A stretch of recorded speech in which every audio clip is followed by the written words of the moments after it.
Wesh l'équipe, j'espère que vous allez bien. On se retrouve pour l'avant-dernière vidéo avant mon retour évidemment, parce qu'il y a ce pronostic-là, il y aura du coup un prochain pronostic. Et puis ensuite, je ferai enfin officiellement mon retour évidemment après mes 2 mois de congé. Là pour le moment, je suis toujours dans mes congés techniquement. Je pense que ça fait à peine un mois du coup que j'ai pris mes congés. Donc voilà, je vous retrouverai du coup dans un mois normalement pour faire officiellement mon retour. Mais on se retrouve pour notre rendez-vous mensuel, les petits pronostics, etc. On se retrouve pour le pronostic de Crown Jewel. C'est cette fois-ci du coup c'est en Australie, donc le show sera diffusé à 14 heures. Je parle très bas, j'ai l'impression, mais en même temps il est très tard et je suis très fatigué, on va pas se mentir. Je tourne la vidéo et je vais me coucher. Je montrerai cette vidéo demain en espérant pouvoir vous la poster du coup à 15 heures. Parce que pour moi, là, du coup, actuellement, on est bah, le jeudi. Donc littéralement, vous voyez cette vidéo, je la tourne littéralement le jour même. Mais il est 2 heures du mat.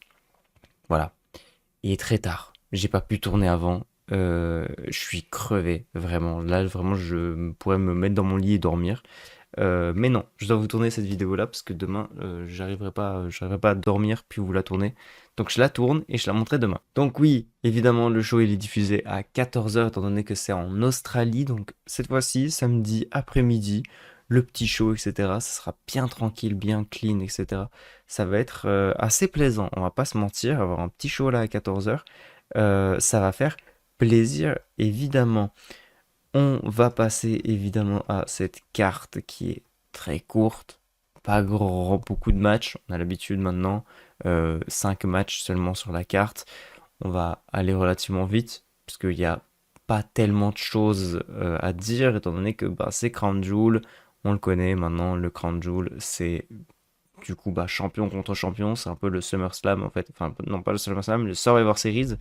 J'ai allié SS, je me suis dit Summer Slam. Non, c'est Survivor Series. C'est ça le double S.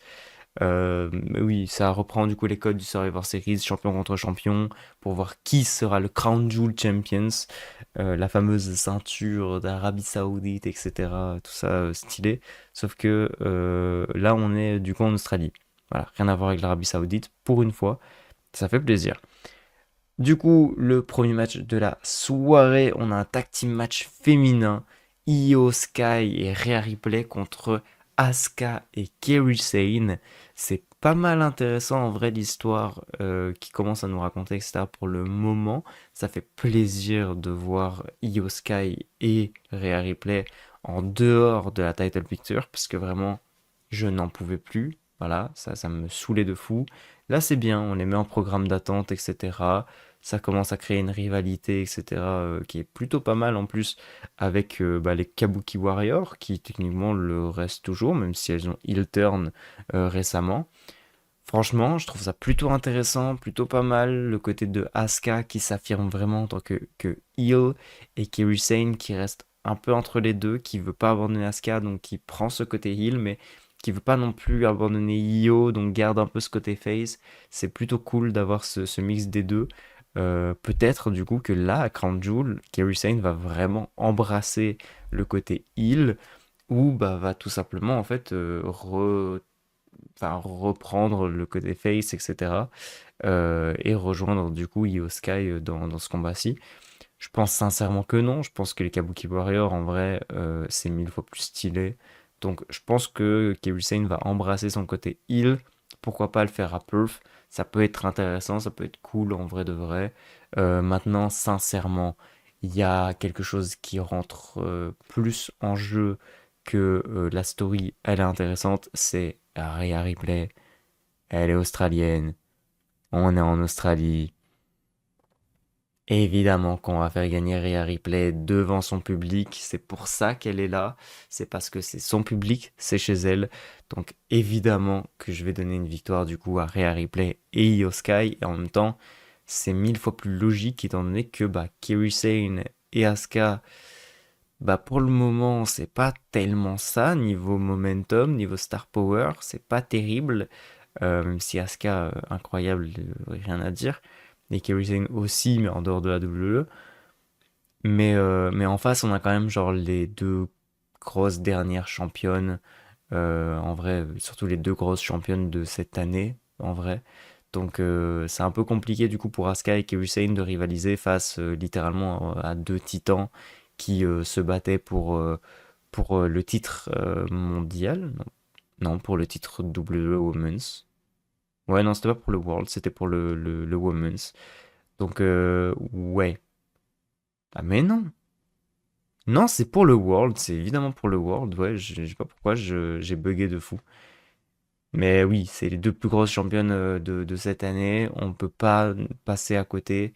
Euh, non, évidemment, elles vont gagner. Rhea Ripley, en plus, elle est chez elle. Ça sera cool. Voilà, elle est chez elle, elle a un match. On pourra raconter autre chose, etc. avec Kairi Sane et Asuka dans les prochaines semaines. Il n'y a pas de souci. On continuera cette story, etc. Mais on amène du coup la victoire des Face pour une fois. Parce que c'est vrai que là, ça fait un peu 2-0 pour les Heels. Voilà, petite victoire de Rhea Ripley, ça peut être sympa, elle est chez elle, voilà, rien à dire. Let's go. Deuxième match, on l'a déjà beaucoup trop vu. Roman Reigns contre Bronson Reed. J'ai l'impression qu'on tourne toujours autour du pot. C'est vraiment la même chose, la même chose et la même chose. Ça me rend un peu fou d'ailleurs parce que, en fait, The Vision ont trop de storylines en fait. Ça commence à les dépasser en fait parce que ils sont en story avec Roman Reigns qui ne s'arrête littéralement jamais. Ils sont en story du coup avec les Usos. Mais là, en même temps, ils recommencent du coup quelque chose avec Cody Rhodes et Randy Orton. Wow. C'est vraiment, ça va trop loin en fait. Il y a trop de rivalités qui s'imbriquent, etc. Là, Stop. Focus. Un truc. Après, on verra. Mais là, ils sont en train de partir en fait dans tous les sens. Ils ont des ennemis partout. C'est terrible. Donc voilà. Là, en vrai, j'ai quand même envie de dire, même si Bronson Reed est australien, il est chez lui. Enfin, je dis pas de bêtises, hein, Bronson Reed est australien, hein. Ouais, non, je dis pas de bêtises, Bronson Reed est bel et bien australien. Donc il est chez lui, ça serait cool du coup de le faire gagner. Maintenant, en face, c'est Roman Reigns. Pas sûr de vouloir faire perdre Roman Reigns. Je vois bien du coup Roman Reigns littéralement lui mettre un 3-0, étant donné qu'ils se sont déjà affrontés deux fois. Et que... Ah non, en un contre un, non, en fait, c'est vrai. En un contre un, ils ont seulement eu leur affrontement du coup de Paris. Parce que l'autre, c'est un tag team, du coup. Donc, ouais, bon, voilà. On va mettre un 2-0 pour Roman Reigns. Je mettrai pas de victoire à Bronson Reed. Voilà. Je lui donne pas de victoire à Bronson. Juste Roman. Il gagne encore, comme d'hab, mais en même temps, c'est normal, c'est Roman Reigns. Qu'est-ce que tu veux en faire? Voilà, c'est le boss, c'est le final boss, même s'il n'est pas encore réellement, mais c'est plus son cousin. Mais en vrai, de vrai, Roman Reigns, c'est ouais, c'est un peu le boss final. Bronson Reed sort un peu de nulle part. Il y a littéralement aucun monde dans lequel il arrive à battre Roman Reigns. Surtout que du coup, à la limite, il y a Braun Breaker, ok, mais de l'autre côté, il y a Jay, il y a Jimmy. Une bonne grosse histoire qui commence à se raconter du coup avec un Jimmy, un Jay du coup qui prend des conseils de Roman Reigns et tout pour justement devenir cette tête de table, et un Jimmy qui est plus mis de côté. Donc à voir du coup comment ça va évoluer toute cette histoire. Mais voilà, il y a quand même deux mecs d'un côté, du côté de Bronson, il y a juste Braun. Donc voilà, c'est pas terrible non plus. Pour moi, il n'y a aucun monde dans lequel Bronson Reed gagne le match, même si c'est devant son public, évidemment. Troisième match de la soirée, c'est un match un peu anecdotique où effectivement ça serait sympa, mais sur la story c'est un peu anecdotique. AJ Styles qui affronte du coup John Cena dans sa tournée d'adieu. Il n'y a pas de story, ça c'est annoncé, il n'y a pas besoin de story entre ces deux monstres, ça sera juste la dernière fois, voilà, tout simplement. Et en vrai, ils ont un peu raison, en vrai de vrai, il n'y a pas besoin de story derrière. J'aurais aimé, en vrai, qu'il y en ait une. Maintenant, c'est vrai que il y a plus assez de dates, techniquement, pour John Cena jusqu'à la fin de sa carrière, qui est annoncé, du coup, je sais même plus quel jour c'est annoncé, mais bref. C'est annoncé pour décembre, je crois, un truc dans ce genre. Ouais, je crois que c'est annoncé pour décembre. Donc, ouais, c'est vrai qu'il n'y a pas vraiment de besoin de rivalité, et en même temps, il n'y a pas vraiment la possibilité de créer une rivalité avec si peu de dates, techniquement. Mais je trouve que ça aurait été un peu sympa de créer un dernier petit truc, je sais pas, une petite histoire vite fait, tu vois, je sais pas. Maintenant, là, en vrai de vrai, si John Cena gagne le match, je crois que je serais un peu dégoûté, techniquement. J'aimerais bien, du coup, avoir une victoire de AJ Styles et un Cena qui, à la fin, le félicite, etc., lui lève le bras, lui fait un câlin, enfin voilà, en gros, pas lui passe le flambeau, parce que techniquement, AJ Styles, il compte prendre sa retraite en 2026, selon les rumeurs. Donc, pas un passage de flambeau, mais un peu genre un signe de reconnaissance, comme de quoi, effectivement, même si bah, AJ Styles n'a jamais réellement atteint le niveau du coup de John Cena, euh, qu'en vrai, ça reste quand même un très bon catcheur, etc., et qui mérite tout autant que Cena. Donc voilà, je pense que ça peut être sympa du coup de faire gagner AJ Styles, étant donné qu'il n'y a aucun intérêt de toute façon à faire gagner John Cena. Voilà. Donc moi je dis victoire de AJ. Voilà, ça peut être sympa. Ensuite, du coup, quatrième match de la soirée, avant-dernier match de la soirée. On est parti, WWE Crown Jewel Women's Champions. Ça oppose deux grandes superstars, évidemment, puisqu'on a la championne WWE qui conserve son titre depuis je sais même plus combien de jours, tellement son règne est long. Tiffany Stratton qui vient récemment de battre justement Nia Jax et Jade Cargill, donc deux grosses forces, on va pas se mentir, deux personnes sur qui bah, la WWE a beaucoup misé ces derniers temps, dernières années, derniers mois. Nia Jax du coup était bah, justement la championne l'an dernier, c'était un affrontement Nia Jax contre Liv Morgan, même si c'est quand même Liv Morgan qui a gagné. Nia Jax, on sentait que c'était moins mis en avant quand même que Liv Morgan, mais elle était quand même bien mise en avant évidemment, parce qu'elle a eu un bon run quand même, hein, de Nia Jax, et qu'elle a été élue championne du ring, donc enfin Queen of the Ring. Donc je sais pas pourquoi j'ai dit championne du ring, mais en vrai c'était reine du ring. Bref, je suis fatigué, jugez pas. Donc oui, en vrai, Nia Jax était quand même quelqu'un de assez mis en avant il y a à peine un an. Tiffany Stratton a réussi à la battre, mais en plus de ça, elle la bat dans un match triple menace avec une Jade Cargill dedans. Jade Cargill qui est vraiment genre le push ultime évidemment ces derniers temps. Donc vraiment plutôt pas mal. On mise beaucoup en Tiffany Stratton. Mais en face, on a la récente championne world de la WWE qui, en vrai de vrai, est-ce que ce serait pas elle le projet qui vient justement de battre Io Sky récemment? Franchement, je pense que le projet il est totalement sur Stephanie Wacker, même si ça serait tellement bien en vrai Tiffany Stratton, mais je me dis Tiffany Stratton là elle les build super fortes étant donné qu'elle vient de battre deux énormes forces. Franchement, ça serait cool de lui mettre une petite défaite pour la faire douter, pour dire ah regardez, elle est pas non plus. Étant donné que bah, de toute façon, ça ne change rien du tout, que qu'elle perde ou quoi, bah, elles gardent leur titre de toute façon. Donc c'est la possibilité du coup de mettre une petite défaite sur bah, une grande star qu'on veut pas faire perdre son titre ou quoi. C'est le moment parfait. Donc là, je pense que ben voilà, pour construire encore plus cette Stéphanie Wacker qui vient de choper le titre. Donc oui, effectivement, là pour le moment, elle montre qu'elle est plus forte que Io Sky, mais c'est tout, ça s'arrête là. Je pense que là, pour imposer vraiment sa domination, la faire battre une Stephanie Stratton, ça peut être vachement pas mal. Donc voilà, je vais littéralement miser sur Stéphanie Wacker de mon côté. Parce que pour moi, c'est le meilleur plan. Ça la push, ça la met en avant.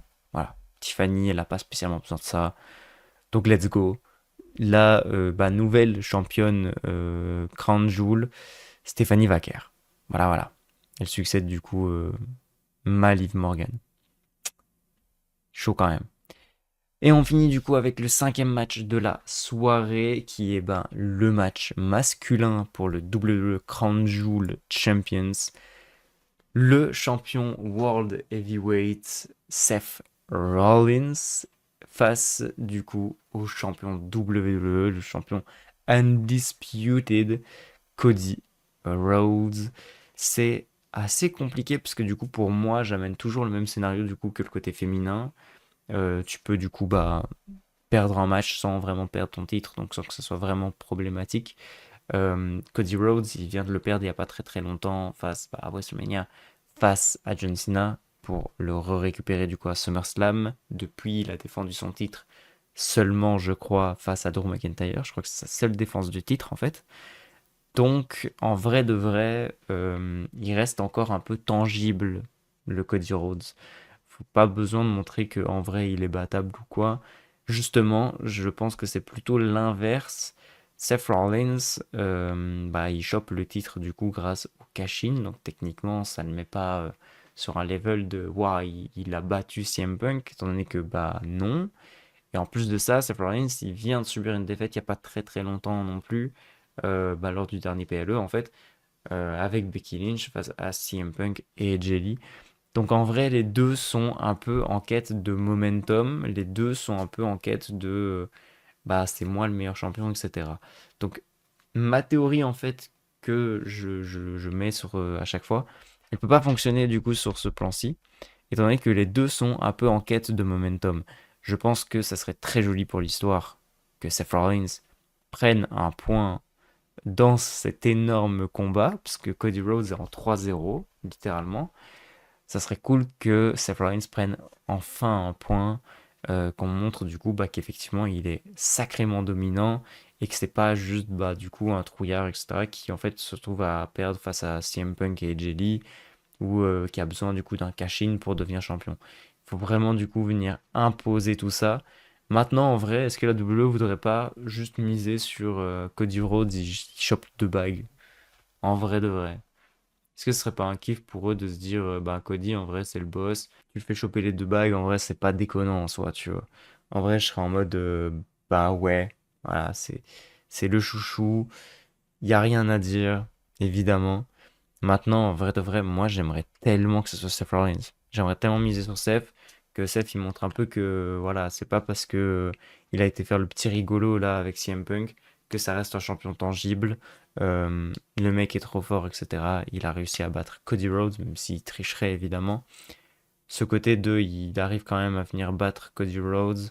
Ça peut être vachement intéressant étant donné qu'en plus de ça, Cody Rhodes il a tellement de cibles dans le dos.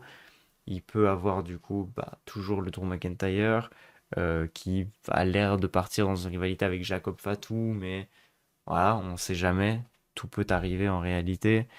Jacob Fatou aussi en vrai peut être une cible, mais il y a surtout ce fameux Cody, non, Randy Orton qui bah, en vrai est pressenti pour être le futur en vrai, ou en tout cas celui qui va heel turn sur Cody.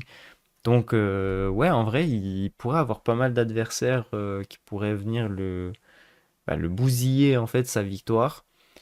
Même si en réalité, il y a quand même toujours le Bronson Braun qui peut venir aider du coup Seth Rollins et, euh, et du coup bah, le faire gagner tout simplement. Je vais miser tout simplement de mon choix de cœur. Je vais miser sur Seth Rollins. Même si je pense sincèrement qu'ils vont dire allez, deux bagues pour Cody, let's go. Mais mon cœur a envie de dire victoire de Seth. Montrons que Seth, c'est pas un petit rigolo, etc., qui fait des matchs drôles avec CM Punk et Jelly. Montrons que le gars, il tape aussi. Donc voilà, j'ai envie de montrer que Seth Rollins, il tape. Faites gagner Seth Rollins, tout simplement. Voilà. C'est tout en vrai, je crois qu'il n'y a plus d'autres matchs. Ouais, c'est tout en vrai de vrai. Ah, j'ai peut-être oublié de mentionner que le match Roman Reigns-Bronson Reed, c'était un Australian Street Fight. Donc en vrai, même si ça va se taper des deux côtés, c'est pour ça du coup que j'ai parlé d'intervention. Je vais retourner sur ce visuel là du coup pour que vous compreniez mieux, mais voilà. C'est pour ça que je parlais des interventions évidemment, hein, qu'il peut y avoir seulement du coup bah, un Braun Breaker du côté de Bronson Reed, mais du côté de Roman Reigns, il pourrait y avoir du coup bah, les Usos tout simplement. Donc il y a deux gars contre un, ils peuvent se retrouver en 3 contre 2, ça peut être du coup bah, hyper avantagé du coup du côté de la Bloodline, la OG Bloodline. Donc voilà, c'est pour ça que je parlais de ça, parce qu'en fait c'est un street fight tout simplement, donc il n'y a pas de disqualification. Voilà. Je pense que c'est tout, je pense qu'on a tout dit en réalité, je pense qu'il n'y a plus rien du coup à mentionner par rapport à ça. Je vais m'arrêter là, je vais aller faire dodo, là maintenant, tout simplement. Donc, bah, je vous fais des bisous. Je vous souhaite un bon show du coup, samedi 14 h. N'oubliez pas. Bon show. Sur ce, des bisous. Ciao, ciao. Hmm.